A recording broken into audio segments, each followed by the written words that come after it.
Tudo bem? Tudo E aí, ótimo. lindona? Ai, gente, deu um problema no Pronto, meu gente. telefone. Nossa tela tá totalmente escurecida. Uhul! Olha o Lucas chegando aí,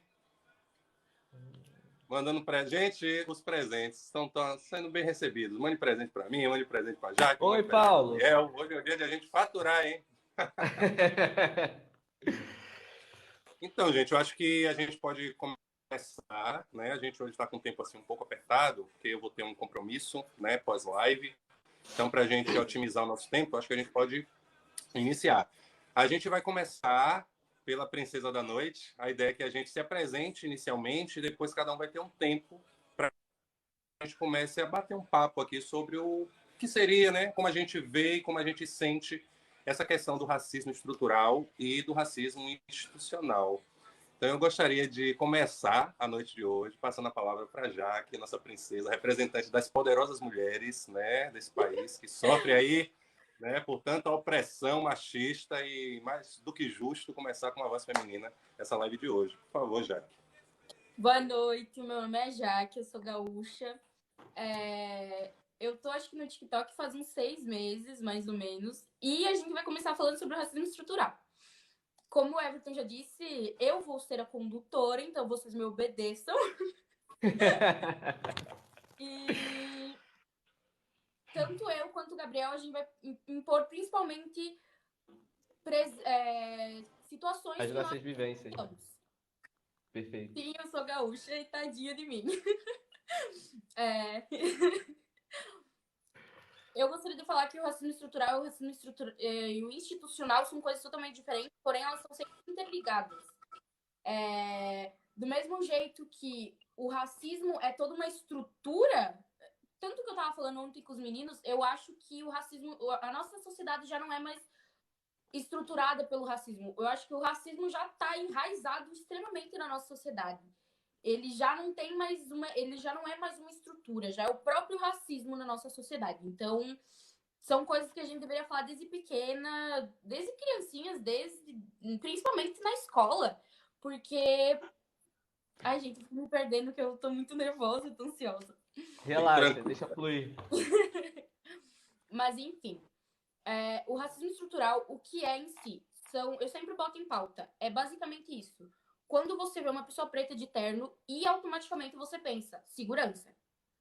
Ou quando você vê uma pessoa branca de terno, empresário, advogado. Então são coisas que você vai, que já está enraizado e te fazem autopensar. Nisso, aquele ali talvez vai me roubar. Aquele ali tem cara de ser legal. Então, às vezes, quando a gente fala, será que ele é só bonito ou será que ele só é branco? Será que ele realmente tem potencial ou ele só é branco? Só tá sendo privilegiado na sociedade? Que nem as pessoas aqui, já aconteceu várias situações das pessoas olharem para mim, mães e amigas minhas, me levarem para casa e ficarem: você mora nessa casa? Como assim? Nossa! Porque eu moro numa casa relativamente grande, tem uma área grande, tem piscina, e tipo, as pessoas ficam: como assim ela não é pobre? Meu Deus! Então são coisas que eu passo desde pequena, porque é um convívio que eu tive em uma sociedade diferente do que geralmente as outras pessoas pretas têm. Eu sempre convivi muito com pessoas brancas. Eu sempre convivi muito junto da branquitude. Então, às vezes tem situações racistas que passam por mim batido. A pessoa fala alguma coisa no meu cabelo, eu fico, não entendi, mas levo numa boa. Então, o racismo estrutural é algo que já está tão enraizado dentro das próprias pessoas brancas e até dentro das pessoas pretas que passa batido, que nem hoje mesmo eu É tava aqui tipo, agora. você quer ter uma experiência do racismo estrutural, vá no Sul, Sim, que você vai ver na prática a Perfeito. normalização da coisa, né? sim. Aqui as pessoas levam tipo, foi brincadeirinha, me chamou de bravo, mas foi brincadeira, vamos rir. Se me Mas permite, ô Jack, se me permite, até passando um pouquinho por essa parada de brincadeira, eu estava até conversando com o pessoal do meu trabalho hoje, da situação. Não, não, acho que não foi o pessoal do meu trabalho. Não, foi uma amiga minha. eu tava conversando com ela e, tipo, no caso do João, né? No caso do João lá do Big Brother, que o rapaz fez aquela piada com o cabelo dele, dizendo que se parecia com a peruca. E para todo mundo, aquilo ali foi uma brincadeira. Aquilo não foi brincadeira, aquilo foi racismo. Mas para todo mundo foi brincadeira. E para todo mundo, na cabeça de todo mundo, foi demais o que o João fez. Ah, o João extrapolou, não precisava disso tudo. Sim. Ele se excedeu. Só que é engraçado que essas mesmas pessoas, no caso do Beto Freitas, que foi morto lá no Carrefour, ninguém falou que foi excesso dos seguranças, sabe? Então, eu acho que o racismo estrutural, ele perpassa muito por a gente normalizar quando a vítima é o negro, sabe? A gente normaliza demais quando a vítima é o negro. E quando é o branco, já é totalmente diferente. Como a gente ouviu muito essa semana na live se falar do caso do rapaz, se eu não me engano, é de Curitiba, que estava na bike, que foi parado pela polícia lá, daquela forma bem enérgica, que a gente sabe que isso tudo é efeito do racismo. E eu conheço uma porção de gente. Gente, eu vou falar muito aqui. A gente viu muito essa semana as pessoas falando de forma técnica. Eu vou procurar, como a Jaque falou, eu vou procurar usar minha vivência para mostrar essa parada toda. Até Mas você porque. já vai pegar a palavra, não, né? Vamos na ordem. Desculpa. Se Deixa a deixar, eu vou rainha falar falar aí. primeiro. Desculpa, perdão. Porque se deixar, eu vou Eu falar, falei hein? pra você ser numa conversa. Vamos na ordem. Deixa já, que depois você vai e a gente vai dialogando. Não, perfeito. Eu tava falando com os meninos, a gente fez uma ligação ontem de noite pra se organizar melhor. A gente, de tanto que o racismo já tá dentro de nós, enraizado, a gente pegou o hábito de separar por etapas. Etapas não, em séries. Aquilo foi grave, aquilo não. Aquilo foi mais ou menos, aquilo ali não muito. E a gente leva, tipo, ele não foi tão racista, foi só uma brincadeira de mau gosto, ele foi ignorante. Não, a gente tem que tratar. Racismo é racismo, não tem essa de perdoar. Não tem essa de grau de seriedade ou algo do tipo. Porque racismo mata. A própria estrutura, ela é feita para matar um jovem preto a cada 23 minutos. Perfeito. Então, é assim, começou com a brincadeirinha ali, falando do cabelo do amiguinho, que ele é duro, que ele é feio. Vai começar ali, vai terminar com um jovem preto sendo morto a cada 23 minutos. Ele é uma estrutura que é em volta da nossa sociedade, ela simplesmente dominou, ela nos dominou.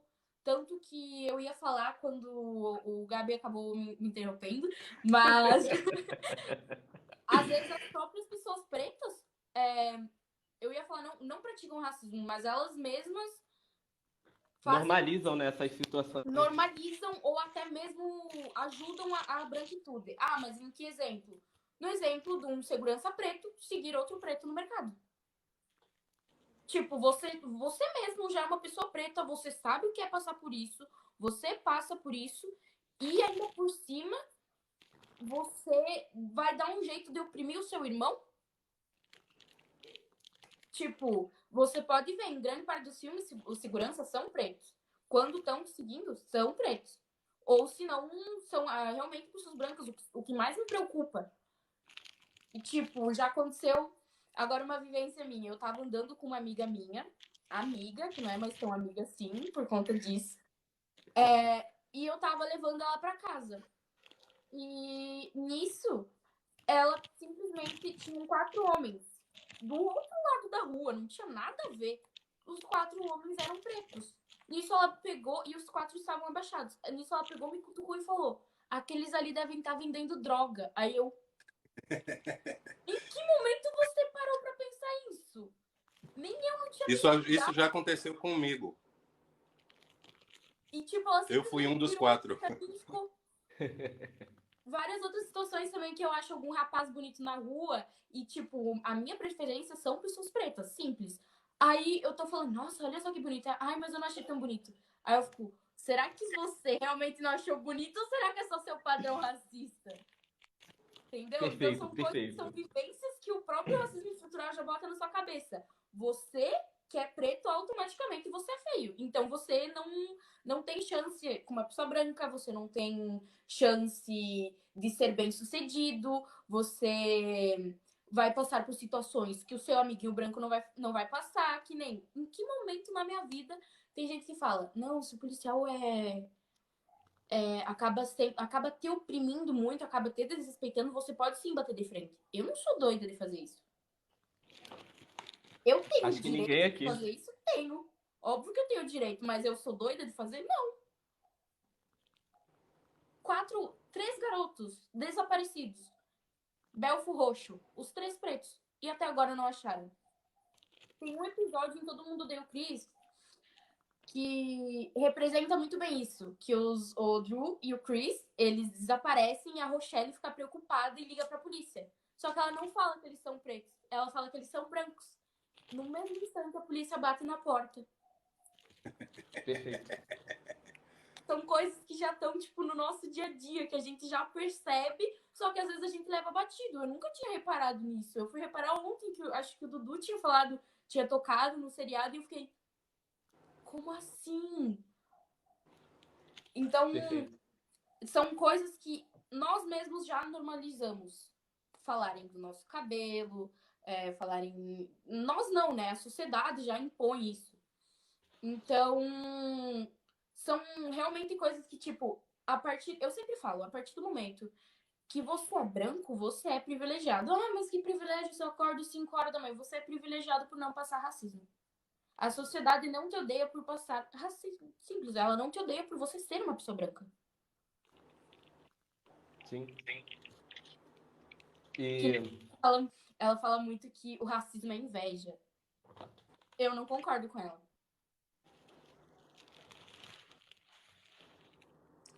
Travou, Jaque? Travou. Acho que Jaque deu uma travadinha. Não, perfeito. Para seguir, para não deixar a Bia. peteca cair, deixa eu me apresentar. Acho que ela voltou. Não, voltou não. Não, Pra tá travadinha. Para não deixar a peteca cair, deixa eu primeiro me apresentar, né? Que eu já vim falando pra caramba. Se me deixar, eu vou falar aí o dia todo. O que acontece? Meu nome é Gabriel Lohan, eu tenho 26 anos, eu moro no Rio de Janeiro. Comecei a cursar marketing, aí voltou. Já aqui, ó, eu tô tomando um pouquinho do seu tempo aqui, já tô me apresentando, tá? Sim. Eu cursei Oi? Tá me o ouvindo? primeiro período. Perfeito. Eu tô cursando o primeiro período. Aliás, eu cursei, tive que parar por conta da pandemia, o primeiro período de marketing. E uma das coisas que eu percebi quando eu escolhi esse curso. Ah, não, carioca, qual foi, Patrick? Mas voltando, uma das coisas que eu percebi quando eu escolhi esse curso, tem um podcast, eu sou muito de escutar podcast. E tem um podcast no UOL, que é Marketing Media, que aparecem os maiores diretores de marketing das grandes empresas, sabe? Tipo McDonald's, Heineken, Budweiser, Burger King, inclusive um cotovelou o outro num desses episódios. E é incrível, porque na maioria dos episódios, né, do podcast, sempre que aparece o episódio, aparece a foto do diretor de marketing. E quando é preto, geralmente é de uma organização, de uma ONG, sabe? E nunca é de uma grande empresa, sabe? É raro você ver um podcast de que o diretor de marketing daquela empresa é negro. E eu reparei muito isso. E até o fato de eu querer entrar para esse ramo foi para cara, eu tenho que entrar para isso daí e eu tenho que mudar esse quadro, sabe? E voltando até a falar um pouquinho sobre a minha vivência, eu sou um cara que eu comecei na militância há pouco tempo. Eu não tinha uma visão muito grave do que é o racismo. Eu basicamente eu alimentava a estrutura, sabe? Eu não vi o racismo como algo muito grave. E isso daí começou mesmo quando eu comecei a me aprofundar na negritude. Quando o próprio George Floyd morreu, e eu vi toda aquela comoção, porque aqui no Brasil, até falaram isso ontem, os meninos, Aqui no Brasil, eles conseguiram fazer tudo de forma sutil, a ponto de que a gente mesmo a gente não percebe. A gente normaliza. É muito fácil você ver a notícia de um jovem negro branco, aliás, um jovem negro ser morto, e você vê isso como algo normal. A gente normaliza muito. Por mais que seja um caso gritante de racismo, a gente normaliza muito. E quando eu vi toda aquela comoção no caso do George Floyd, eu decidi pesquisar sobre. E eu dei uma lida sobre o caso. E geralmente, quando a gente pesquisa na internet, a gente sempre vê os comentários, né? Aparece geralmente comentários sobre a reportagem. E eu vi que tinha um rapaz falando: Ah, mas o George Floyd era uma pessoa ruim. Que o George Floyd já apontou uma arma para uma mulher grávida. E já bateu em mulher e tudo mais. E só que, cara, você para refletir. E se ele fez isso, ele deveria ser preso por isso. E não ser morto por supostamente ter passado uma nota falsa. Sabe? É sempre uma. Eles sempre procuram algo para justificar a nossa morte. Eu já cheguei a conversar isso com amigos meus, porque hoje eu moro na favela. Eu moro na favela do Morro Azul, aqui no Rio de Janeiro, fica no bairro do Flamengo. E o que que acontece? Eu tenho medo. Eu tenho medo. Porque quem me conhece mesmo sabe que eu sou um cara trabalhador. Trabalho desde bem cedo. Estudo. Então, eu tenho medo de amanhã acontecer alguma coisa comigo e, ó, o Gabriel, ele tava traficando. O Gabriel, ele tava armado. Sendo que eu nunca peguei arma na mão, sabe? Então, eu tenho muito medo disso, porque sempre se tem a tentativa de normalizar nossa morte. E principalmente quando eu saí do bairro de onde eu vim, que eu vim de um bairro do subúrbio, apesar de hoje eu morar aqui, eu não fui criado aqui, isso foi depois de velho. E lá era tudo muito normal. O racismo lá acontecia de forma sutil, sendo que lá tem muito mais pretos do que aqui. Aqui eu consigo passar por situações, no caso, quando eu desço para ir para o mercado, que é no asfalto, né? Eu consigo, facilmente, de eu ser o único negro que não tá trabalhando no mercado. Eu sou o único negro, é fácil chegar no horário ali que eu sou o único negro que está ali para comprar alguma coisa, que não está trabalhando, sabe? E por mais do que isso tudo, e quando eu entrei no mundo de toda essa militância, eu sei que os meus amigos de lá, da cidade de onde eu vim, eles costumam falar agora, eles falam muito, pô, Gabriel, é legal que tu tá inserido nessa parada, mas, pô, tu não acha que tu tá muito chato, não? Aí eu olho, mano, eu tô chato. A Kathleen morreu, o João morreu, como é que é o nome? A Agatha, e mais um monte de crianças. E sério, eu tô sendo chato, mano. Eu não fui chato bastante. Eu queria ser chato, sabe? A ponto de ninguém mais morrer. A ponto de ninguém mais tentar, né, incriminar alguém, algum preto que morreu. E olha só que na maioria que a gente falou de crianças, tá? A gente falou de crianças. Teve um caso também de um rapaz, uma criança, né? Eu esqueci o nome desse jovem. Não é o João Pedro. Beleza, não veio ao caso. Eu esqueci o nome dele, que eu lembro que quando ele tomou um tiro, que ele tava com a roupa da escola, que ele tomou um tiro, uma semana depois surgiu um vídeo que supostamente era o mesmo garoto armado. E surgiu esse vídeo. E depois descobriram que o vídeo era falso. Então você vê como é que se propaga muito fácil. É muito fácil incriminar a gente. Sabe? É muito fácil tentar implantar algo, tentar plantar alguma prova. Nós somos o estereótipo do crime.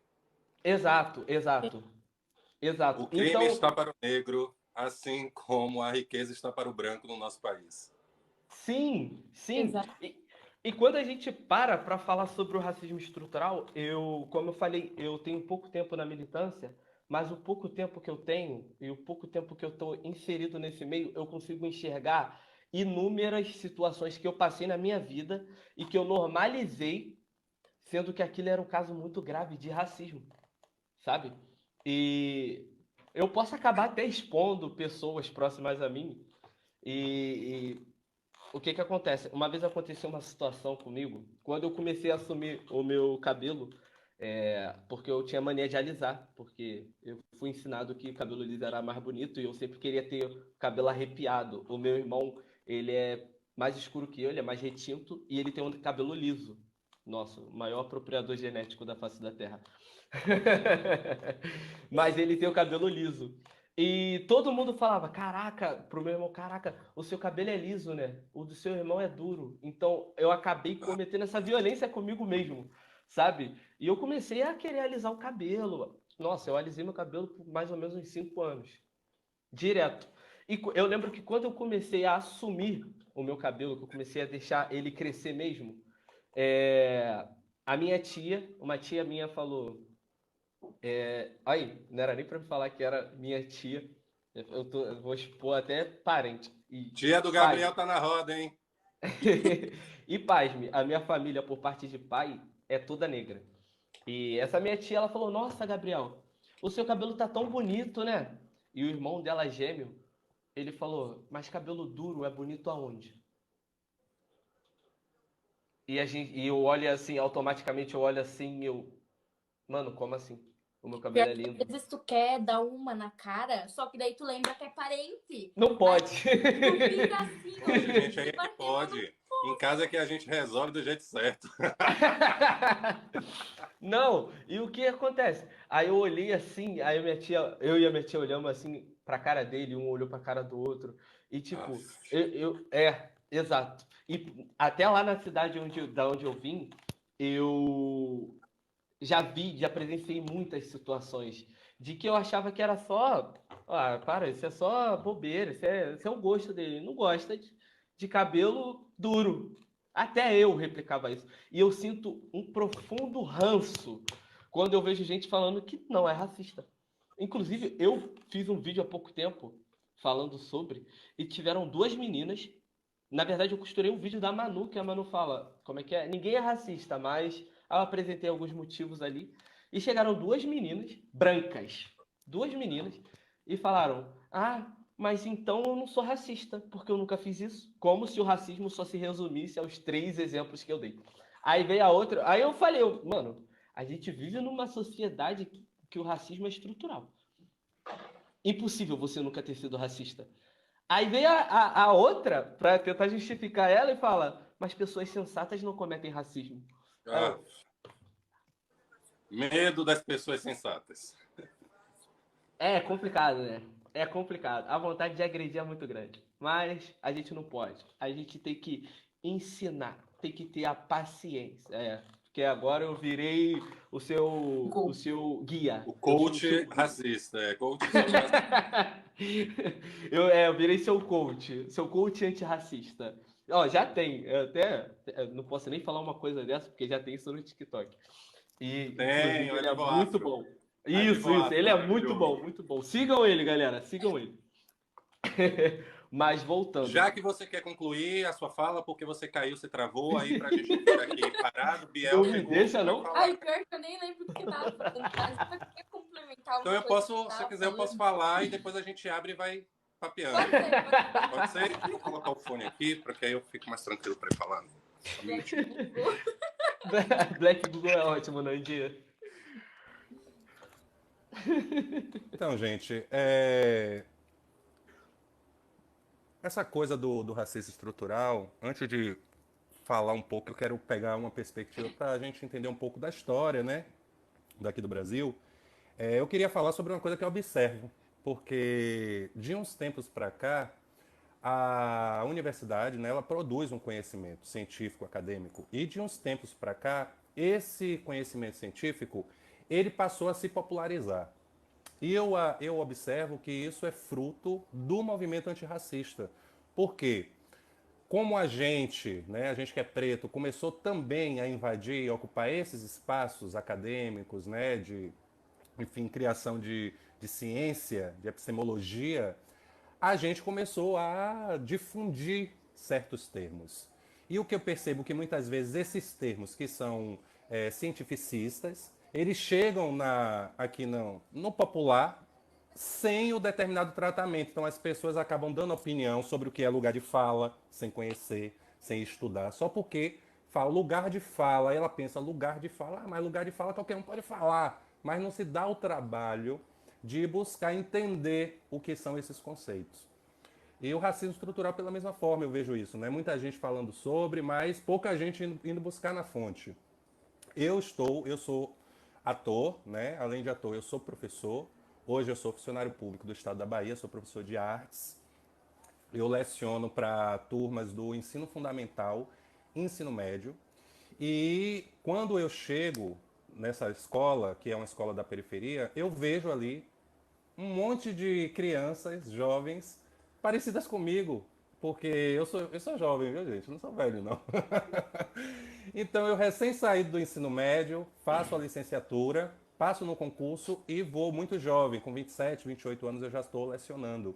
E aí eu vejo jovens muito próximos da minha realidade de ensino médio. Então, eu me via muito naquelas crianças.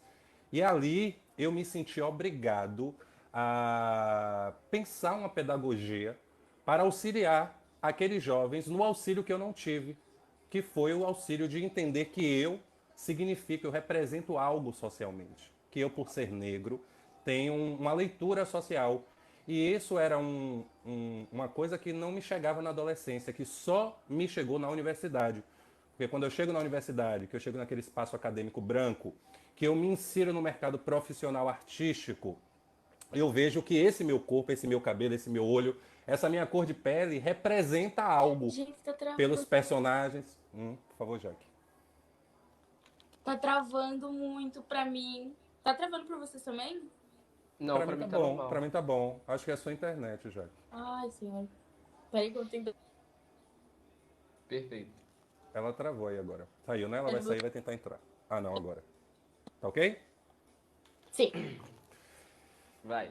E aí, quando eu chego nesse espaço, né, eu vejo que eu represento. Então eu fiz, não, eu preciso contribuir com esses jovens de uma forma que esse conflito que eu vivi, eles possam adiantar no tempo, né? Eu, como cheguei lá nos 27 anos e vivi isso, eles são jovens, estão aqui comigo com 12, 13 anos, eu acho que a gente pode antecipar esse conflito e tratar isso em sala de aula. Foi aí que surgiu o professor que, além de professor, vira pesquisador e vai fazer um mestrado na universidade. Porque esse processo que a gente construiu na sala de aula virou uma pedagogia particular, onde a gente foi buscar na história do país, a história de Salvador, como isso aconteceu, e trouxe essa história de Salvador, que não é muito contemplada nos livros, no material didático, como objeto principal do conteúdo das nossas aulas de artes. Então, além de aprender teatro, os meus estudantes eles viajaram no tempo até 1798 para conhecer a história da Revolta dos Búzios. E a partir desse conteúdo histórico, eles tinham o compromisso de fazer um link sobre o que aconteceu em 1798 com a forma como eles vivem hoje em Salvador, Bahia. E automaticamente, quase que num passe de mágica, esses estudantes, ao vivenciar esses personagens que foram oprimidos, que foram escravizados, que foram assassinados, enforcados e esquartejados, eles se reconheceram socialmente e entenderam quem são eles na sociedade. E logo se reconectaram com essa história que, apesar de ser uma história que não é contada, é como se todos nós já soubéssemos, porque quando a gente vivencia esses personagens, que vivencia esses dramas, é como se essas histórias já fizessem parte de nós, pelo que a gente vive na contemporaneidade. Então é uma experiência teatral que conecta os meninos com essa história perdida e com esse passado que foi silenciado de nós. E aí a grande dúvida é, por que num país como o Brasil, onde a gente tem mais de 50% da população preta, numa cidade como Salvador, onde mais de 84% da população é preta, a gente não teve acesso à nossa história. O professor Silvio Almeida ele vai dizer justamente que o racismo estrutural é esse estado de normalização das coisas, né? E aí a gente vê isso na prática realmente quando a gente liga a televisão, né? Eu vou falar um pouco da minha época quando era criança, né? Que a gente ligava a televisão para assistir Xuxa, por exemplo, né? Todas as crianças da minha época tiveram esse momento com a Xuxa. E ali, aonde era que a gente se reconhecia? Em lugar nenhum. mais existia na gente aquele desejo de poder fazer parte daquele mundo que não nos cabia, daquele mundo branco. Qual foi a criança, principalmente as meninas, que não quis ser uma Paquita da Xuxa? Raro. E mesmo as que não quiseram, estiveram ali confrontadas com aquele tipo de beleza única sendo exposto na televisão. Isso gera traumas gigantescos. Eu lembro que eu, adolescente, eu entrava no banheiro, lavava o meu cabelo para shampoo com cabelo liso e corria para o espelho na esperança de o efeito ter acontecido, de eu ter me embranquecido. E isso é parte do racismo estrutural, né, que coloca a gente nesse lugar da normalização das coisas. Então, é muito tranquilo, muito normal eu ligar a programação da minha televisão e ver que todo mundo é branco. Isso não me incomoda. Isso me faz, inclusive, imaginar que se aquelas pessoas estão lá, são porque elas têm competência. E que se eu não estou, é porque eu não tenho a competência delas para ocupar aquele espaço. O racismo estrutural faz a gente acreditar nisso, né? Que esse lugar não pertence a gente, justamente por causa da ideia da meritocracia. E não é, né? Não é o contrário. Eu vendo vocês falando aí sobre essa questão de, tipo, quando acontece com o negro, né? Toda a sociedade, ela se compromete em apontar ali, né? Defeitos, encontrar defeitos, buscar para justificar o racismo que a pessoa sofreu. Isso faz parte do pacto narcísico da branquitude, né? Aí a gente vai pensar novamente, né, como eu falei, dessa coisa da inserção dos negros no espaço acadêmico. A gente tem a professora Cida Bento, né, que há tempos já trouxe esse conceito à luz para a gente entender o que seria esse acordo da branquitude. No TikTok é onde a gente mais vê isso desenhado, né? Onde eles se defendem a unhas e dentes, onde a gente vê vídeos que tratam, que falam do conteúdo do racismo de uma forma educativa, e esses vídeos não têm engajamento. E a gente vê vídeos de racista com 1 milhão de visualizações, com a branquitude ali apoiando. Quando você vê, por exemplo, um cidadão como Eu Sou Marrom, que é um equívoco, um jovem equivocado, negro, que está agora começando esse trabalho nas redes sociais e viu aí um buraco de engajamento, né? Porque a briga na internet é pelo engajamento, então essas pessoas que não têm um conteúdo de conhecimento, né, que não procuraram estudar, eles se pegam nessas manchetes e nesses holofotes de engajamento, que é, eu vou chegar aqui e vou falar contra os negros que falam sobre racismo, porque automaticamente essa branquitude vai abraçar esse negro, porque ele passa a ser branco dentro dessa estrutura, porque ele está ali defendendo o discurso do branco, que é também o que as pessoas não entendem quando a gente aponta assim a branquitude, né? Eu, pelo menos, eu não tenho problema nenhum com pessoas brancas. Tenho até amigos brancos. Namorei um branco, gente. Que isso? Eu? Não é isso? Não tenho problema nenhum com pessoas brancas. Agora, a gente precisa, né, estar atento e forte, porque a situação do racismo, ela está na nossa educação. Nós crescemos educados nessa estrutura racista. Por isso que nós pretos reproduzimos o racismo.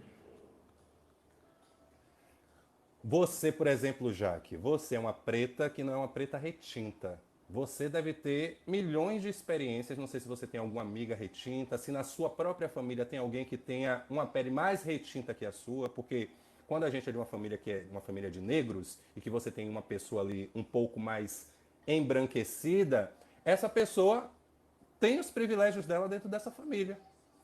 Essa pessoa passa ali, essa família vive essa questão do racismo estrutural dentro de si, né? E isso é muito perverso com a gente. Perverso porque a gente não consegue se reconhecer, né? A gente não consegue, enfim, se ter a nossa autoestima valorizada. Então, o tempo que a gente passa para construir o nosso conhecimento, para construir o nosso caráter, para construir os nossos ideais de vida, a gente está passando, se defendendo do racismo, enquanto o branco não está passando por isso. Então é esse privilégio que as pessoas não entendem. Que além de nos formar na vida, né, para atuar na vida, para, enfim, encarar o mercado de trabalho, a gente precisa antes sobreviver ao racismo.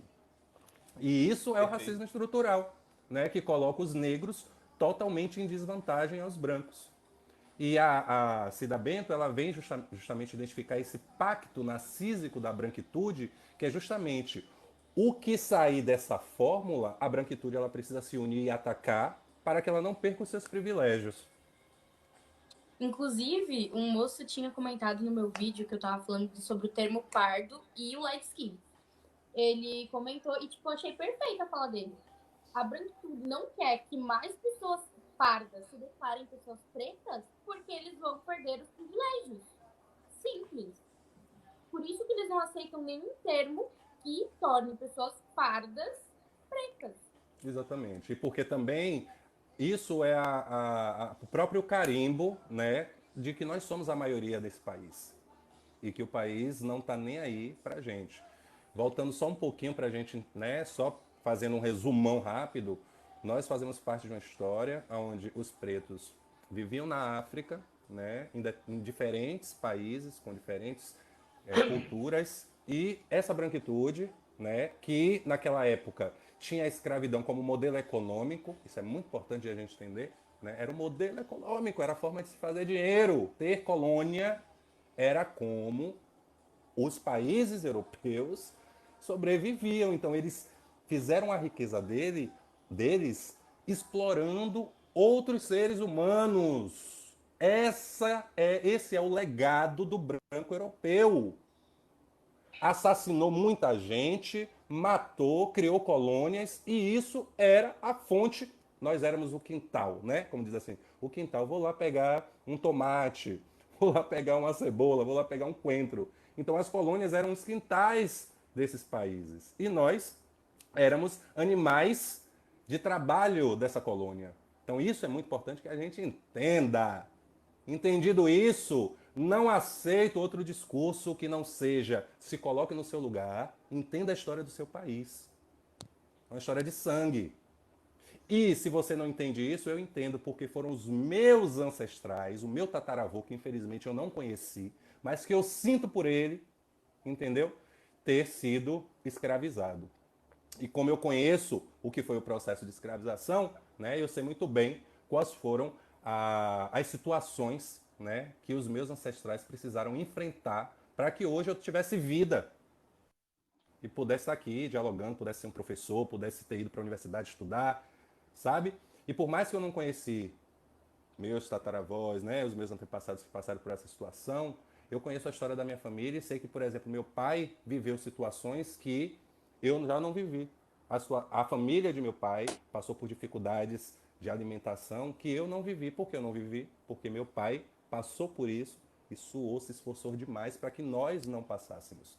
Então essa é a história de todos os brasileiros, todos nós negros. Né? Se a gente hoje tem um tipo de vantagem, se já que hoje mora num lugar mais organizado, porque se for buscar na história, ela vai ver quem foi que passou biela lá atrás para que ela hoje pudesse, né, estar tranquila. Então, dentro dessa história, né, quando há ali a libertação dos escravizados, é como se a gente pegasse uma borracha e dissesse assim, a gente, vamos apagar essa história, acaba com isso, acabou esse negócio de racismo, foi errado, vocês estão livres, só que se virem. Não tem educação, não tem moradia, não tem emprego. E agora vocês precisam pagar o aluguel se quiser morar aqui na minha fazenda, certo? Eu vou dar o salário de vocês, mas vocês precisam pagar a alimentação de vocês aqui para trabalhar. E, na verdade, a gente continuou escravizado, só que no novo modelo moderno, Só né? para abrir um parênteses, desculpa, só para abrir um parênteses para contar uma coisa que eu vi uma vez na internet, que eu vi um rapaz comentando num post sobre... Obrigado. Eu vi um rapaz comentando num post sobre a abolição da escravatura e ele falou, não, mas os negros, eles não ascenderam socialmente porque eles não quiseram, porque era só quando eles foram libertos, era só eles pegarem sementes e plantarem e não iriam passar fome, sabe? Aí você, ele não tá falando isso não, senhor. Mas era só para expor essa situação. Pra você ver que a galera que vai contra a gente, ela parece que ela não pensa. Não, e o pior é Exatamente, tipo, perdão. diga, Jaque. Aqui no Sul é muito comum você encontrarem pessoas mais velhas, no caso, 60, 70, que chegam, não, as pessoas pretas não foram escravizadas, elas não foram sequestradas, elas se ofereceram para serem escravos. Gente, silencia esses minions, desculpa, silencia os minions aí, porque eu não tenho paciência com esse povo, não. Ainda bem que nem tá aparecendo pra careta mim. que eu tô fazendo é quando eu tô lendo esses comentários. Aff. Em que momento da minha vida eu vou sair da minha terra, lá da África, que não tinha, ninguém tinha tocado nada, enquanto os brancos europeus estavam nas suas cavernas, nós estávamos comemorando com o nosso ouro, quietinhos, no nosso canto, para sair e ser escravo em um país totalmente desconhecido, ter a minha história, a minha cultura cagada, não vou poder expressar a minha língua, a minha cultura, não posso nem sequer soltar meu cabelo porque ele é feio. Eu sou burra nesse nível. Minha religião vai ser demonizada. Meus filhos vão sofrer durante anos.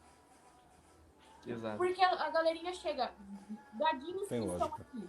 Ai, porque a escravidão já passou. Faz muito tempo, vocês fazem muito mimimi. Eu sou a terceira geração livre. Minha tataravó foi escrava. Meus avós quilombolas. O que vocês acham? Faz muito tempo assim? São 133 anos. Perfeito. Eu sempre falo pra gente nunca deixar, porque assim, a palavra ela tem poder, né? A branquitude, ela criou essa forma de expressão e a palavra ela tem o poder de manipular.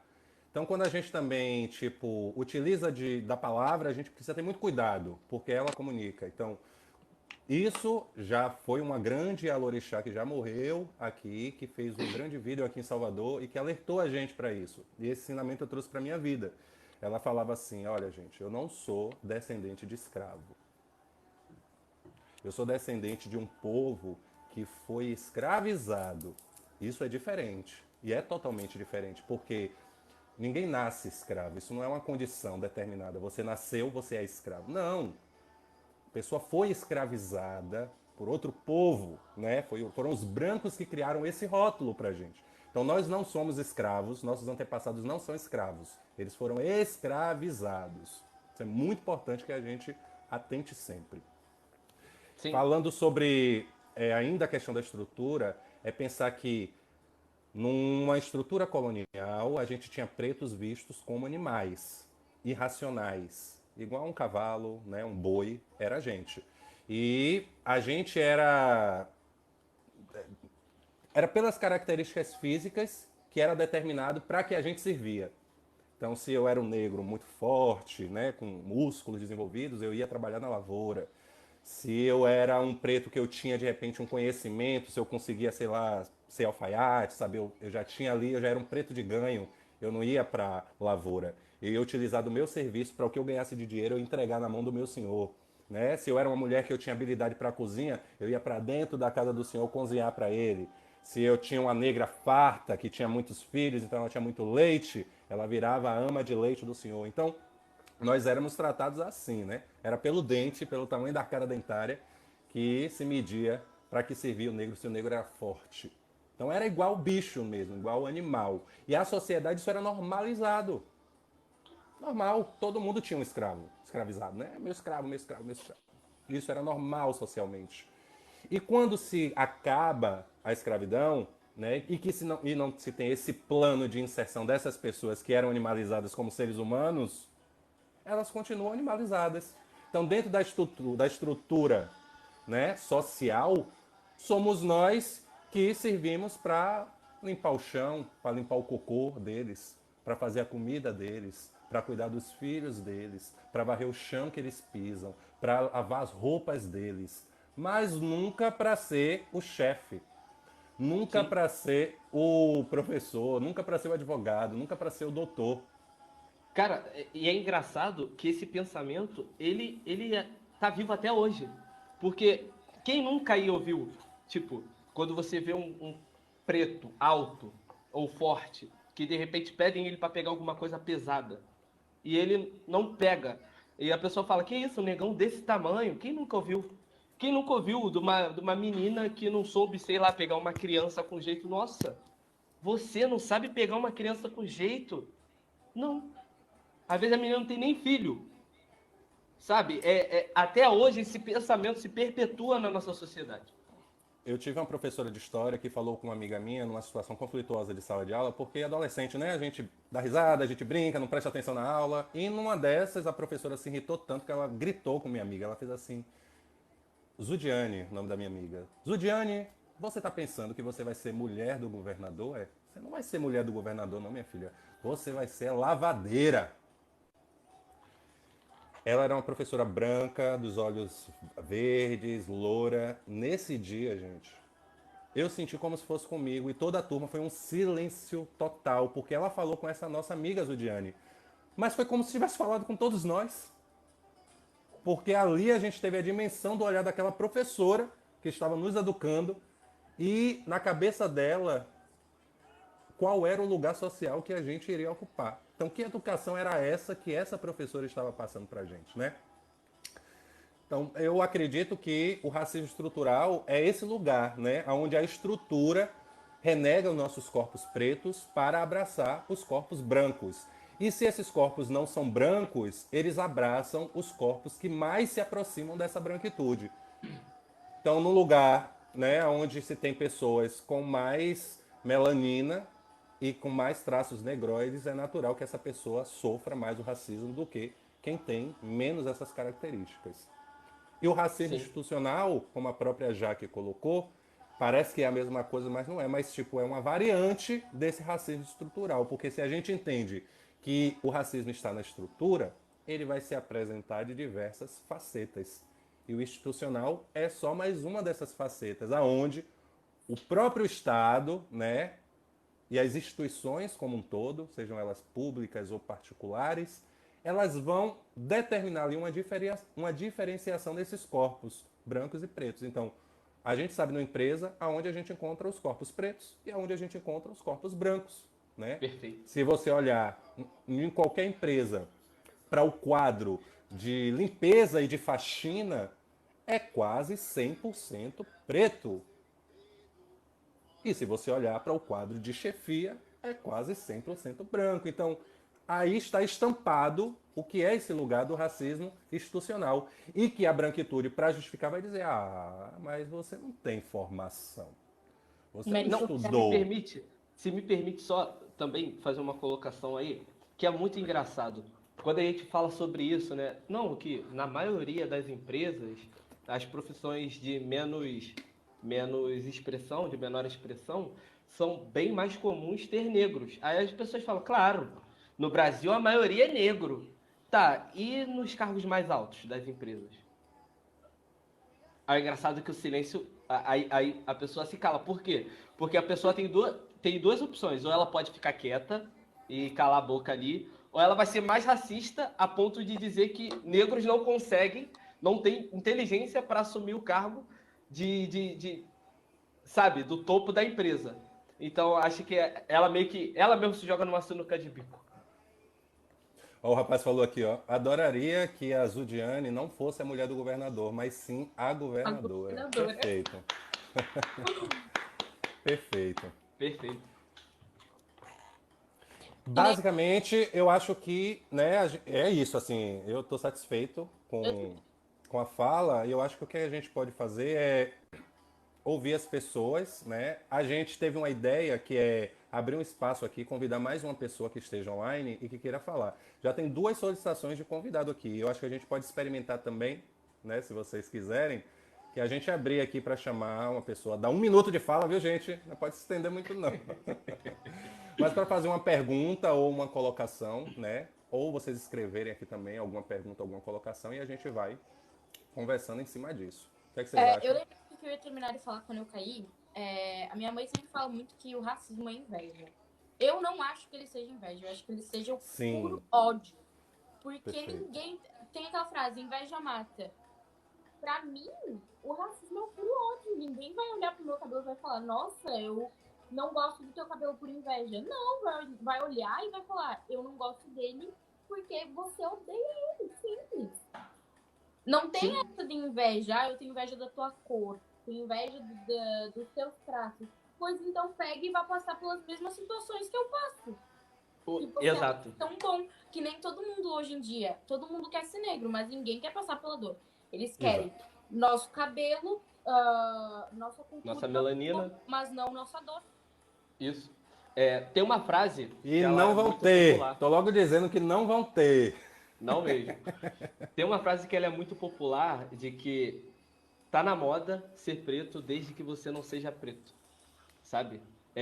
A todo tempo eles querem... Porque, cara, eu entendo que eles devem ser muito frustrados, sabe? Tipo assim, eles sempre viveram dando o mínimo, regrando a gente, dando o mínimo, e a gente com esse mínimo a gente faz coisas grandiosas, sabe? Eles botando a gente nessa posição e ainda a gente vindo do subúrbio, vindo da favela, a gente consegue... Tá dando para me escutar? Perfeito. Acho que Agora, eu porque entrou uma ligação, desculpa. Não, perfeito. Vindo do subúrbio, a gente consegue fazer coisas grandiosas, a gente consegue ascender socialmente, entendeu? E eu acho que pra eles deve ser, mano, como assim? O cara conseguiu? Como assim? E eu que tô aqui no berço de ouro, tenho tudo na minha mão, eu não consigo. Sabe? Deve ser muito chato pra eles, sabe? Deve ser demais. Ter uma Isa, sabe? Ter uma Isa que veio do subúrbio. E às vezes tem muita menina aí, tem uma aí que se diz ser trapstar. E. É minha vizinha. É minha vizinha aqui, Pois Salvador. dá pra ver que ela tem grana, Ainda vou sabe? fazer um vídeo e vou bater na porta dela, vocês vão ver. Eu tô procurando a casa. Então, deve ser muito triste, porque aí ela dá pra ver nitidamente que ela tem grana e ela segue a mesma linha de falar absurdos pra conseguir like, pra conseguir a atenção, sabe? E Atrás de mesmo assim, personagem. é, Peraí, é, 2 é, segundos. Pelo amor de Deus, vocês querem que o mundo gire em torno de vocês? Se depender de mim, sim. Se você Claro. não gostar, o problema é seu. Quando você piscar o olho, vai ser preto advogado, preto prefeito, preto governador, preto na presidência, querido. É 2 isso. segundos a gente vai ter tomado tudo. É isso. Porque a gente é incrível, nós somos incríveis. E é frustrante pra eles. Ter uma Isa, ainda mais, continuando falando dessa menina, dá pra ver que ela tem grana e, tipo, deve fazer o mundo pra conseguir alguma coisa. E só que ela não nasceu com uma coisa que eu acho que todo preto nasce. Que é o talento de conseguir contornar a situação, sabe? Por mais que ele tenha o pouco, ele consegue fazer do pouco muito. E ela não tem isso, infelizmente, sabe? O que a gente tem. Uma vez num vídeo meu eu falei que, e muita gente não entendeu, quando eu falei que ela, no caso, tava falando até dela, eu falei que ela não tem talento porque ela não tem melanina. Eu só, mas o que que a cor tem a ver com talento? Porque quem tem talento tem talento. Só que uma coisa é você já nascer com talento, outra coisa é você aflorar o talento que tem dentro de você. E outra coisa é você ter espaço para mostrar o seu talento, que para nós negros é muito escasso esse espaço. E é exigido da gente o triplo da perfeição, que é o branco, ele faz qualquer coisa ali e já está no auge. Perfeito. Então essa Não tem estrutura muito faz áudio? isso, né? E Aí por no sinal, eu TikTok? tava pensando ontem, Não, pode a falar. única coisa que por sinal eu tava pensando era... A única coisa que eu tava pensando ontem era, a única coisa que eu invejo da branquitude é a ligação deles. Como assim ligação? Quando um branco é acusado de racismo, a branquitude inteira se junta pra defender. Cida Bento. Ele faz formiguinha atrás de açúcar e se junta. E isso, tipo, é a única coisa que eu invejo, porque a galera preta do TikTok, principalmente, invalida pessoas pretas de pele clara. Quando acontece alguma situação de racismo, tem pessoas pretas que ficam no lado da pessoa que foi o agressor. Então, tipo, às vezes é o próprio sistema que tenta colocar os dos nossos contra os nossos. Perfeito. Sim. Pegando esse gancho, quero dar um exemplo desse racismo institucional. Aqui em Salvador aconteceu recente uma situação onde meninos brancos, bonitinhos, fofinhos, um menininho branquinho, de olhinho clarinho, roubando, roubando, dando tiro, fazendo miséria. E aí o delegado vai para uma entrevista na televisão e diz praticamente isso que eu estou dizendo. Gente, Quem imaginaria que aqueles meninos fofinhos seriam marginais? Não, assim, a gente tinha noção. Ou seja, ele conseguiu fazer um resumo do que a gente vive dizendo que é o que a polícia cria, que são os estereótipos. Então, olhou pra gente, automaticamente, pra polícia, a gente tem um lugar, né? Eu, por exemplo, eu sou professor, fiz mestrado, sou concursado, agora estou no doutorado estudando, né? Daqui a pouco vou ser um doutor em educação.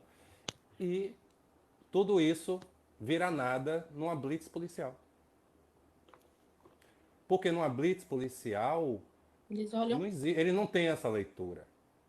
É sai, bora pra fora, desliga o carro, mão na cabeça, me sacode todo, me revista todo. Quando vê que eu não tenho nada, o senhor poderia me mostrar os documentos? Aí vê que o documento do carro tá em meu nome, que o carro é meu.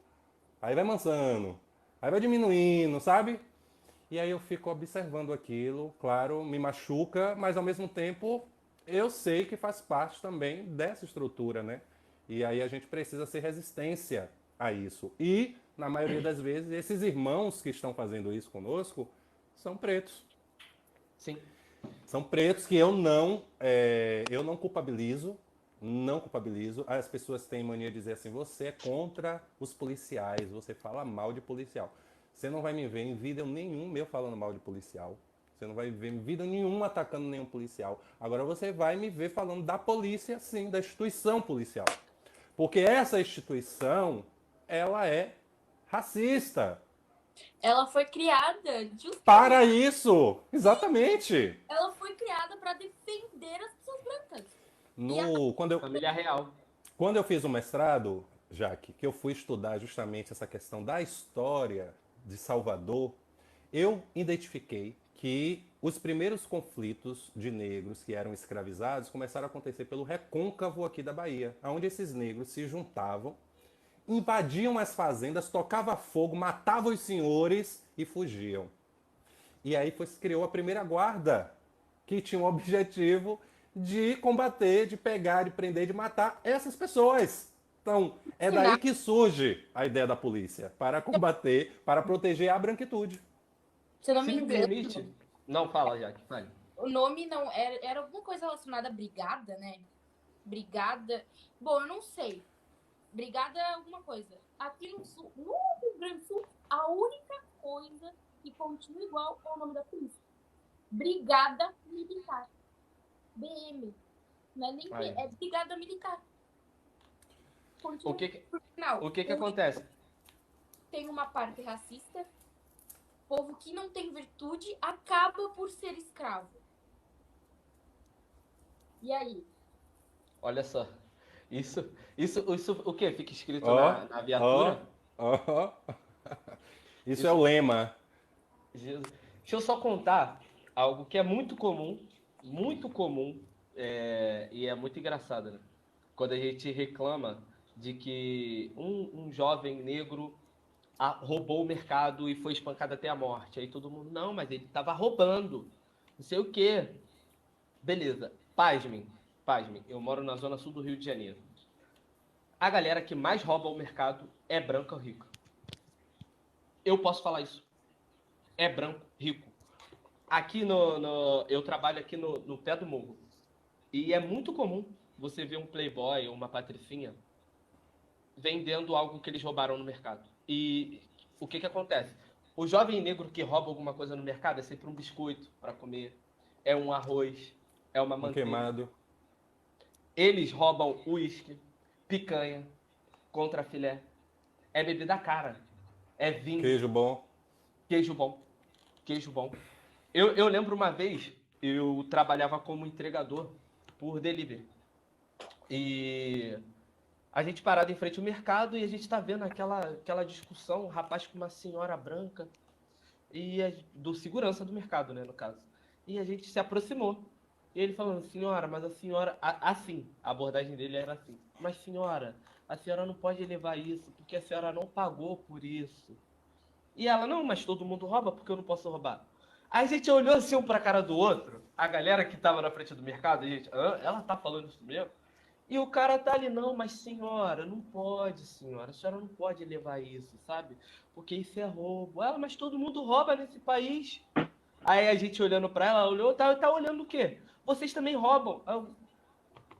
Aí você tem que trancar a sua boca, porque senão você acaba sendo preso.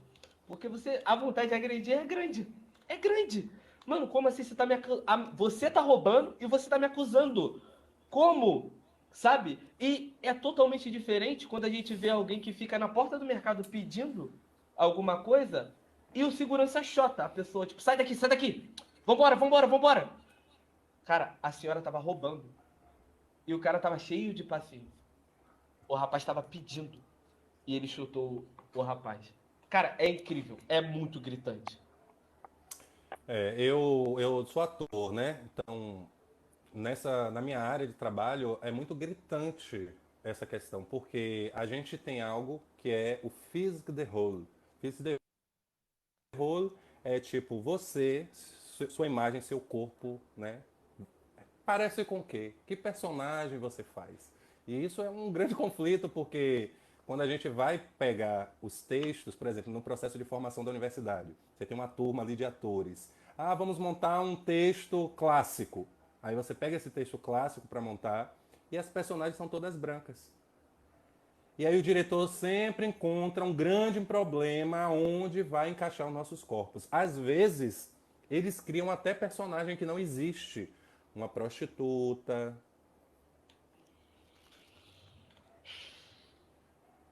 Uma É, empregada. Para é colocar complicado. gente ali, porque na cabeça desses diretores é impossível que eu possa ser o Édipo Rei da história, o É, protagonista. Não, ele não pode ser Édipo. Né? Se ele for Édipo, aí a mãe dele vai, né, vai ser como? Aí vai ter que ter uma preta, vai ser a mãe dele. Aí pronto, eles já enlouquecem e não acreditam que a gente possa interpretar esses personagens. E aí a gente tem uma questão estrutural que é: quem são os dramaturgos que estão aí consagrados, todos brancos? Quais foram as histórias que esses dramaturgos escreveram? Histórias brancas. Quem são os atores que vão interpretar os melhores personagens? Os Branca. brancos. E aí a televisão reproduz isso, toda a estrutura reproduz isso, de forma que parece que o nosso corpo só serve para fazer escravizado em novela de época. sim. Ou algo que seja subhumano. Alguma coisa subhumana, Ou o sabe? ladrão, ou um personagem que normalmente não tem humanidade, não tem história. Quando tá ali, é amiga da protagonista, que tá para ajudar a protagonista, mas ela não tem amor, ela não tem família, ela não tem mãe, ela não tem pai, ela não tem filho, ela não acorda, ela não dorme, ela vive em função de ajudar a protagonista, a amiga da branca, né? É sempre assim, nesses lugares que a gente, né, é Tanto que colocado. tem uma trend aqui no TikTok que é: eu não sou a personagem principal, eu sou a melhor amiga da Branca, protagonista. Exatamente. E define, Exatamente. tipo, tu pode olhar isso nos filmes da Disney, pode olhar isso nos filmes que passam na TV, nas novelas, tudo. Não tem. A partir do momento que tem uma pessoa preta como amiga do protagonista, como se fosse uma cota, ela não tem vida. Que nem tu disse. Ela não acorda, ela não dorme, ela não namora, ela não tem pai, ela não tem mãe. Ela só tá ali em função da protagonista. E isso revela o olhar que os brancos têm para onde é o nosso lugar. Automaticamente. Automaticamente. Porque aí eu digo assim: ah, Everton, você quer fazer o Édipo Rei? Você quer ser o rei do Édipo? Eu digo: não, não quero fazer o Édipo Rei, não. Eu quero fazer os meus reis africanos, porque o que acontece é, como a branquitude ela não tem lugar de fala e não tem conhecimento da nossa história, eles não conseguem escrever os nossos dramas. Então a gente precisa de escritores negros, a gente precisa de pessoas que escrevam as novelas negras. Se você vê quem são os autores das novelas, são os brancos. Então, para um branco, desenhar um drama que é preto fica realmente muito distante. Fazer uma cena sobre uma realidade do candomblé para o branco vai ter um olhar folclórico. Diferente se eu fosse um filho de santo escritor e escrevesse uma dramaturgia ali para aqueles personagens. E aí sim a gente teria uma diversidade de personagens para pessoas pretas. A questão é que os nossos dramas, eles não encontram espaço para serem contados, porque são as pessoas brancas que estão escrevendo esses dramas.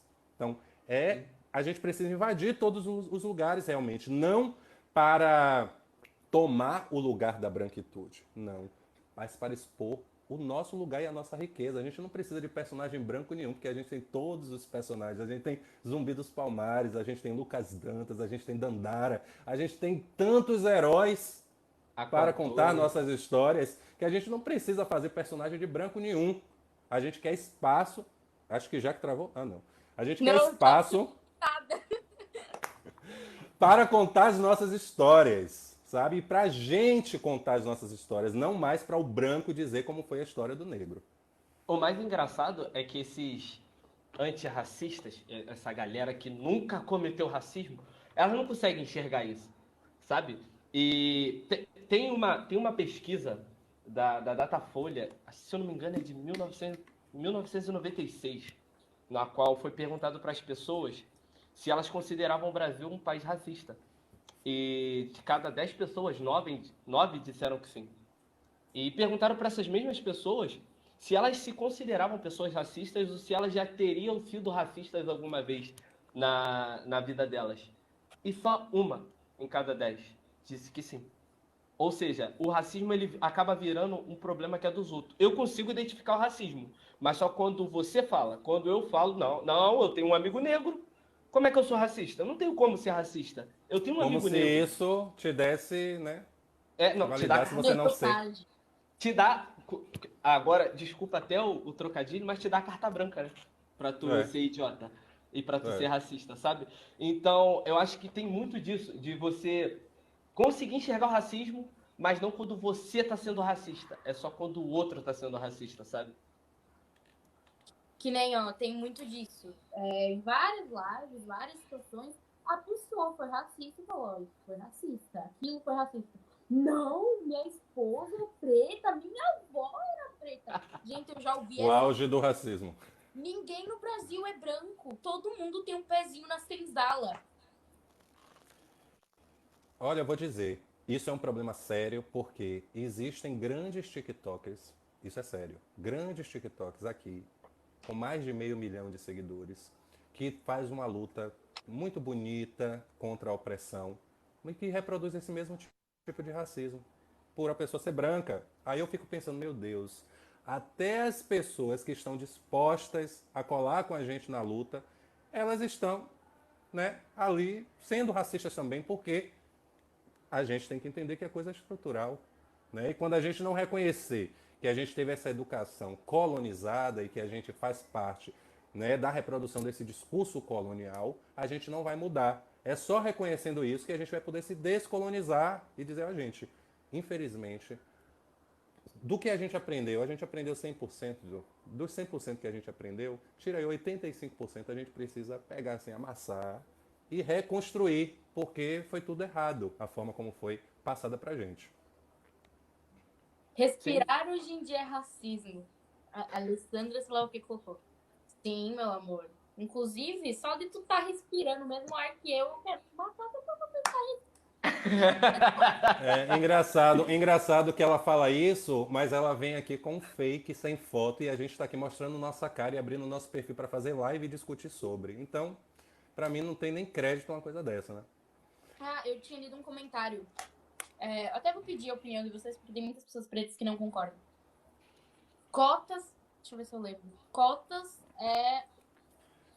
Gente, eu vou subir uma pessoa, tá? Ok. Olha, Depois da Jaque falar, eu vou subir uma pessoa para cotas fazer uma pergunta pra mais gente. racismo. Mude a minha opinião. Cota.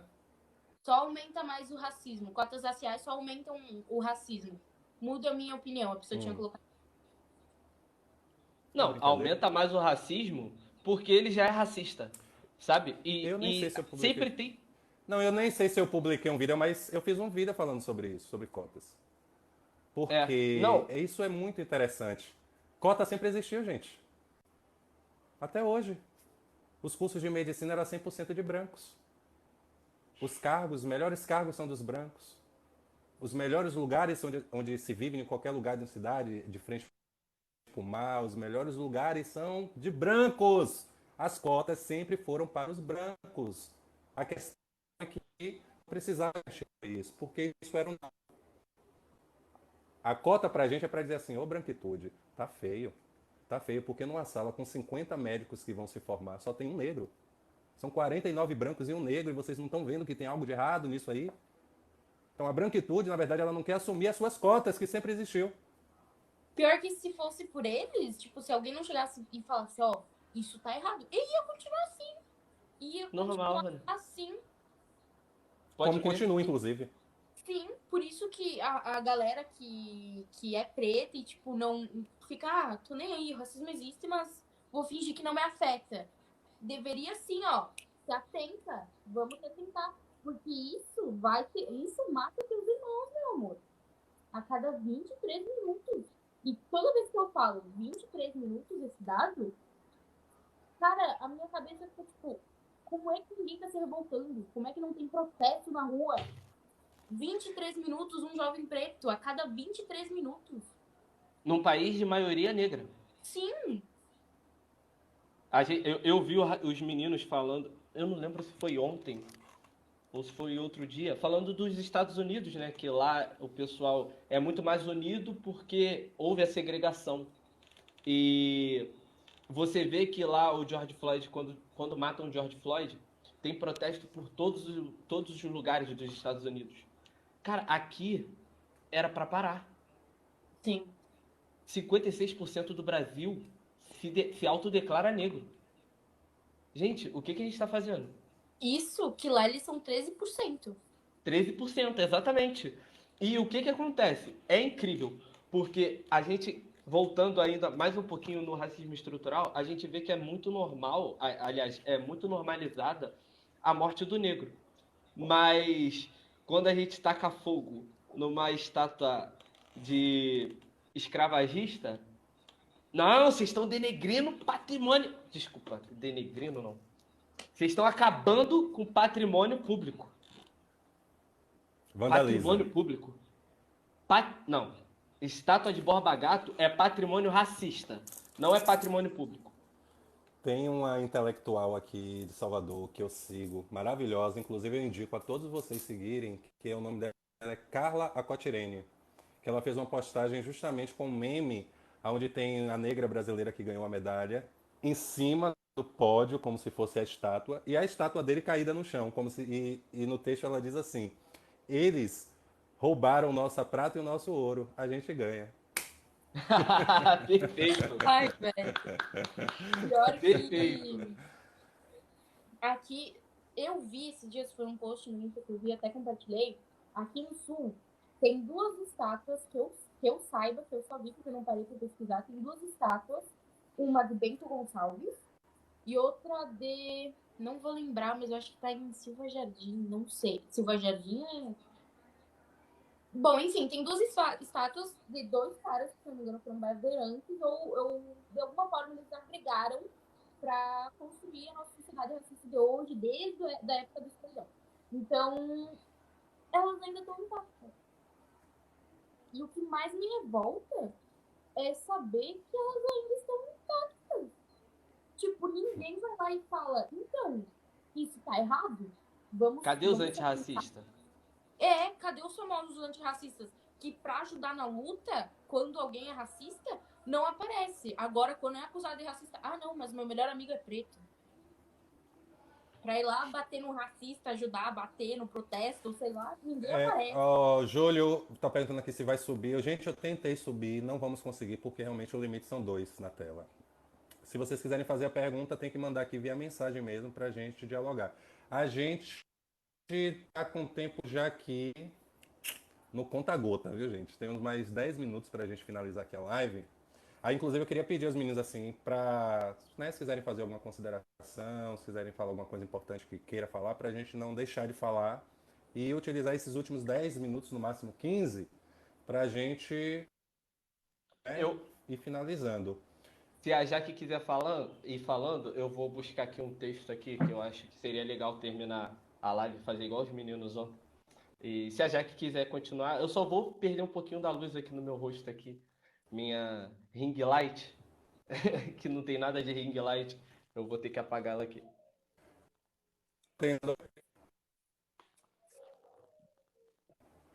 Eu tô tentando ver se tem alguma pergunta aqui. Prendeu, tá? Prendeu terrorista que queimou a estátua. É brincadeira? Terrorista. Ele não, ele é meu herói. É, nosso herói. Não é ele, foi um movimento Exato. periférico.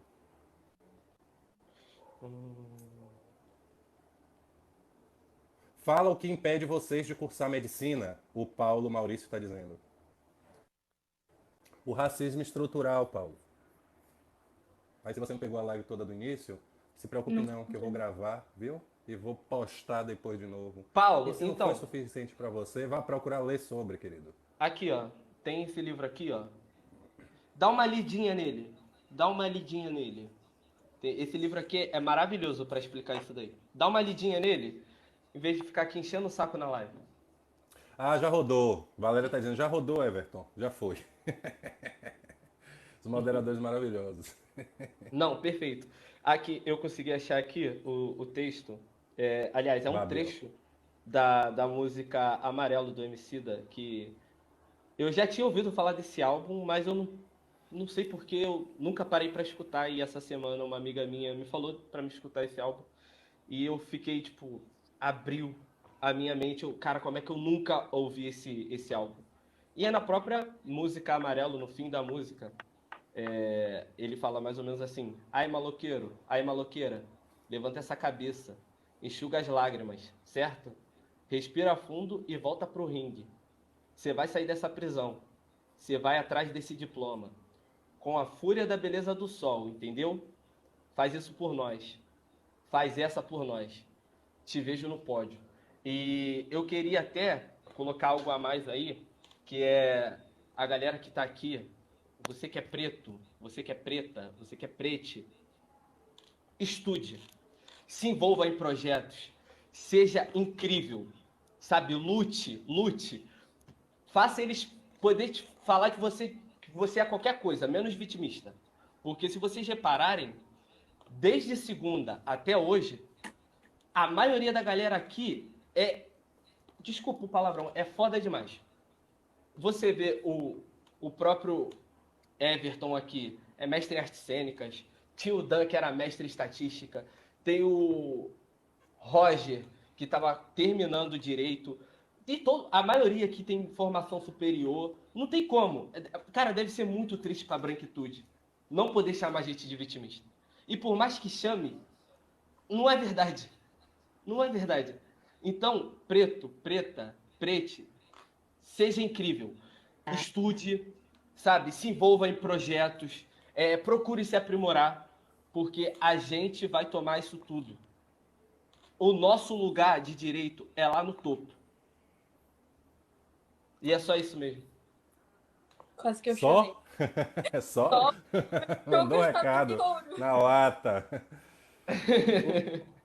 Uma coisa também, até você falando, eu tava pensando sobre isso, né? Poxa, tipo, os valores, né? Os valores da branquitude são outros valores, diferentes dos nossos valores. Porque eu, por exemplo, e eu percebo isso muito assim na minha comunidade, né?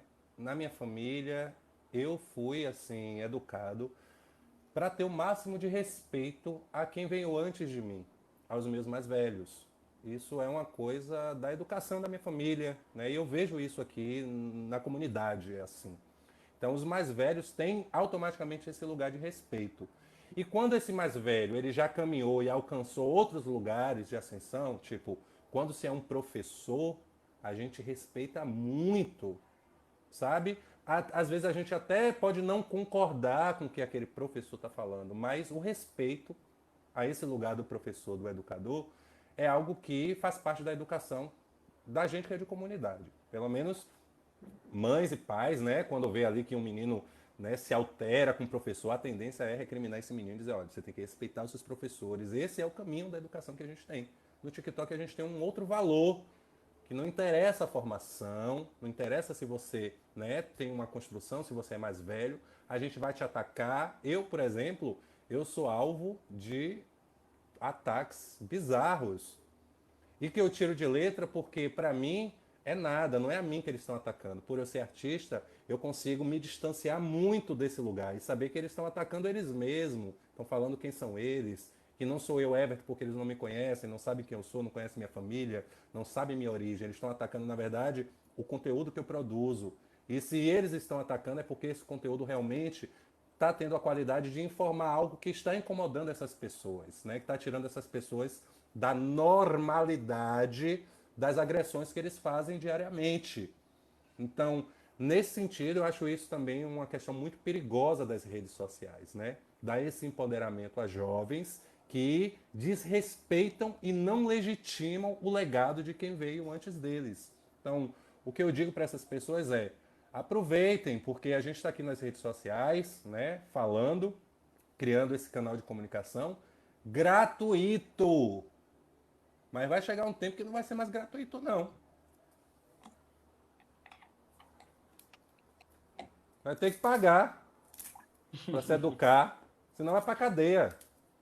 É Porque o isso. lugar de quem comete crime não é em sociedade. A gente já aprendeu isso. O lugar de quem comete crime não é para viver em sociedade. Quem comete crime tem que pagar pelos seus crimes. Tem E essa hoje a gente está aqui para exigir que esse crime, né, seja investigado e apurado.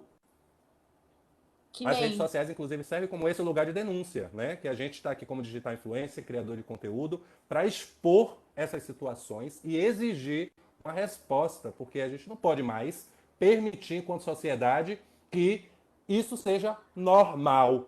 Normal é o caralho. Normal tem que ser quem é racista e preso. E pagar pelo crime que está fazendo. pior é que a sociedade, às vezes, muitas vezes não ajuda, né? A própria lei, eu sempre falo muito isso com meu pai, que é falho. A lei do Brasil é falha, é muito falha. Deveria passar por uma reforma enorme. Porque aquela vez lá, não me lembro quem que chamou o cabelo da Ludmilla, do Duro, ou algo do tipo, Bombril, acho que foi Bombril. E saiu como liberdade de expressão. Sim. Em que momento que isso, que eu Em um saiba, país sério, esse juiz tinha que ser penalizado. Perfeito. Entendeu? não tem essa, ele contribuiu com aquilo. Como se a gente estivesse num país sério, Sérgio Moro deveria estar preso. E aí a gente vai, desce na ladeira. Do Tem uma estrutural, galera. que é institucional. Entendeu? Eles se reúnem e fazem do jeito deles. Reinterpretam a lei, a maneira deles, para fazer o que eles querem. A gente viveu um processo de golpe que a gente viu claramente que nossa democracia é extremamente frágil, que as nossas leis elas são extremamente frágeis. Por quê? Justamente para beneficiar essa branquitude. Sim. Que é tipo, o crime está aí, mas se a gente cometê-lo, a gente tem essa manobra para que a gente não precise responder por ele. Mas só nós. Os pretos não. Os pretos vão para cadeia. Exato. Ainda que não cometam esses crimes. Sim.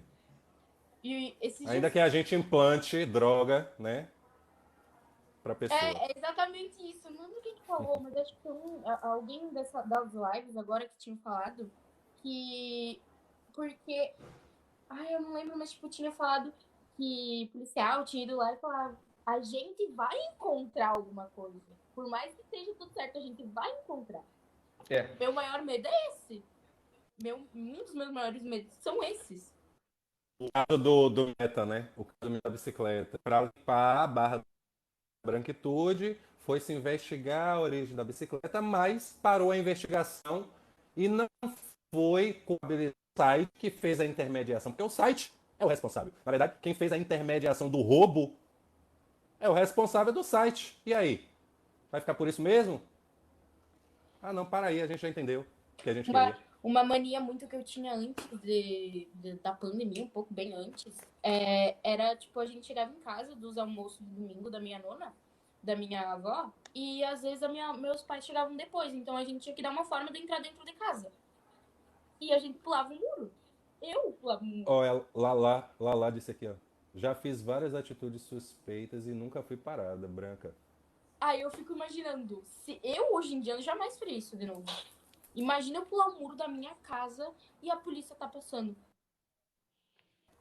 Eu se quero me per- ir pra minha casa, tipo, Ô, esqueci a minha chave. filha, agradeço o livramento de estar viva.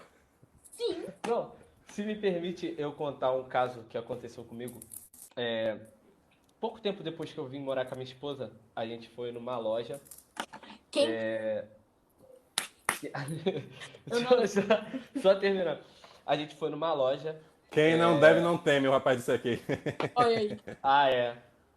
Tá bom. Legal. Mas voltando. A gente foi numa loja. Eu vou falar o nome mesmo. Problema, ninguém manda ter funcionário racista. Da Casa e Vídeo.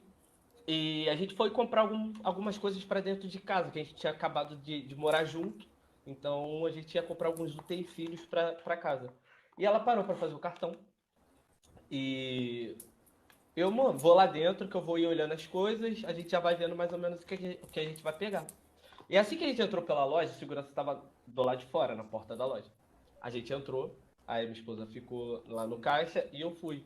E na loja tem um subsolo, então eu desci as escadas e eu tô olhando lá as coisas. E quando eu olho pro canto do corredor, o segurança que estava lá fora, ele já estava na ponta do corredor. Aí eu, vai começar. Aí fui para outro corredor e ele tá atrás de mim. E ele tá atrás de mim. Eu comecei a fazer de sacanagem e me esconder. Eu comecei a me esconder de sacanagem. Eu via que ele vinha, eu ia para um corredor. Eu via que ele vinha, eu ia para outro. Até que eu saí atrás dele. Aí eu, chefe, aí ele tomou um susto. Me responde uma pergunta. As câmeras daqui estão funcionando? Aí ele, não, eu não. É porque você parece uma câmera humana atrás de mim. Eu não tô entendendo por que você está me seguindo. Ele, não, a impressão sua. Chefe, você estava lá em cima, do lado de fora da loja. O que você está fazendo aqui? Ele, não, eu tô fazendo meu trabalho, aqui é só uma inspeção. Ok, mas a câmera tá boa. Por que você só tá atrás de mim? Tem alguma coisa comigo? Sei lá, tem alguma coisa presa na minha roupa? Não, não. Então, chefe, dá só uma licencinha, por favor. Aí foi quando ele ficou sem graça e saiu. Aí, até quando eu saí da loja com a minha esposa, ele me deu um tchau e eu. Sabe? Mas no geral era isso mesmo. Era só pra contar essa situação. Então, gente, eu acho que, né, assim, o papo não se encerra aqui, porque são discussões, né, que a gente levaria aqui horas, conversando, Sim. falando, né? Tem várias outras perguntas aqui que, infelizmente, não vai dar pra gente abrir, mas surgiram perguntas tipo, o que é que vocês acham de palmitagem? Né? Várias questões interessantes que a gente, né, tem aí para debater, mas que não se encerra aqui. Mas, infelizmente, a gente vai precisar, né, finalizar esse momento aqui de live. Agradecer a Lucas, né, ao movimento do Escurecendo as Coisas. A gente tem um Lucas, você é perfil, incrível.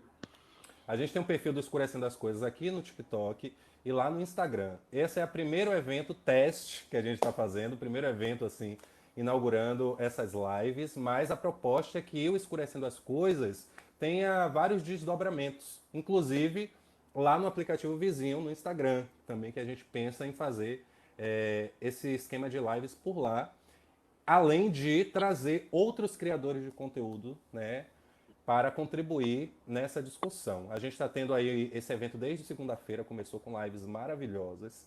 Eu venho acompanhando aí todas essas lives. Hoje foi o nosso dia de estar debatendo. Amanhã tem lá. Amanhã é com quem, gente? Amanhã é Patrick, Tiffany e. Manu. Patrick Não, novamente? Carol. Sim. E Carol. Patrick, Tiffany e Carol. O tema? Temos? O tema? Pesca. O tema eu não lembro. Lucas, querido, ajuda a gente. Alguém manda aí, ajuda a gente. Mas antes Mas vamos, por favor, finalizando aí, vamos dizendo aí, por favor, suas considerações finais. Isso.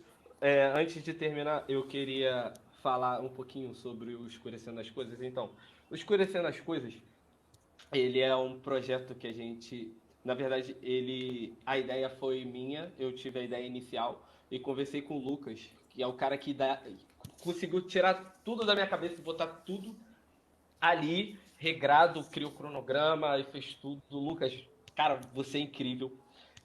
Eu queria aqui agradecer a você e todo mundo que está participando, porque por mais que tenha sido uma ideia, a minha parte, a minha contribuição foi essa ideia.